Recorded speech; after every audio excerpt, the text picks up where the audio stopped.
Digital கைது என்பது நாளுக்கு நாள் அதிகரித்து வருகிறது.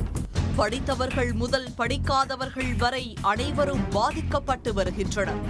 திருச்சி பெல் நிறுவனத்தில் பணியாற்றி ஓய்வு பெற்ற 72 வயது மூதாட்டியிடம் 1,61,00,000 ரூபாயை ஆன்லைன் மோசடி கும்பல் சுருட்டியுள்ளது.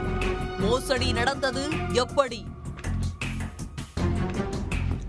திருச்சி மாநகரம் ஸ்ரீரங்கத்தை சேர்ந்தவர் 72 வயது தேவகி பத்மநாபன். ஓய்வு பெற்ற பெல் ஊழியரான தேவகியை கடந்த நவம்பர் மாதம் 16ஆம் தேதி போன் மூலம் ஒருவர் தொடர்பு கொண்டு பேசியுள்ளார். கொரியர் நிறுவனத்திலிருந்து அழைப்பதாகவும் தங்கள் பெயர் மற்றும் ஆதார் எண்ணுடன் சீனாவிற்கு செல்ல வேண்டிய பார்சல் ஒன்று வந்துள்ளதாகவும் கூறியுள்ளார். அதில் போதைப் பொருள் உள்ளதாகவும் இதுகுறித்து போலீசார் மற்றும் சுங்கத்துறை அதிகாரிகளுக்கு தகவல் அளித்துள்ளதாகவும் அவர்கள் உங்களை அழைத்து பேசுவார்கள் என கூறிவிட்டு போனை துண்டித்துள்ளார். அடுத்த நொடியே சுங்கத்துறை அதிகாரி என தன்னை அறிமுகம் செய்து கொண்ட நபர் தேவகியிடம் பேசியுள்ளார். தான் மும்பையிலிருந்து பேசுவதாகவும் விசாரணையில் மூதாட்டி போதைப் பொருள் கடத்தியது தெரிய வந்துள்ளதாகவும் கூறி மிரட்டியுள்ளார்.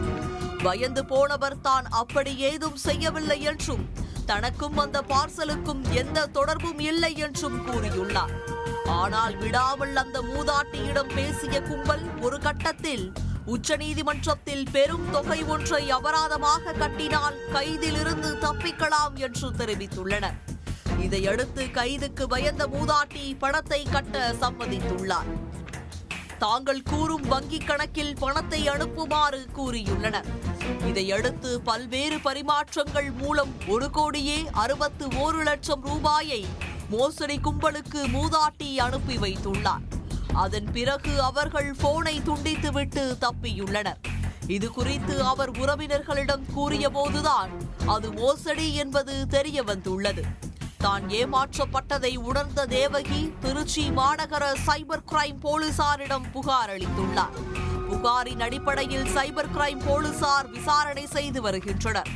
72 வயதான மூதாட்டியை டிஜிட்டல் அரெஸ்ட் செய்து 1,61,00,000 ரூபாயை மோசடி செய்த சம்பவம் திருச்சியில் பரபரப்பை ஏற்படுத்தியுள்ளது.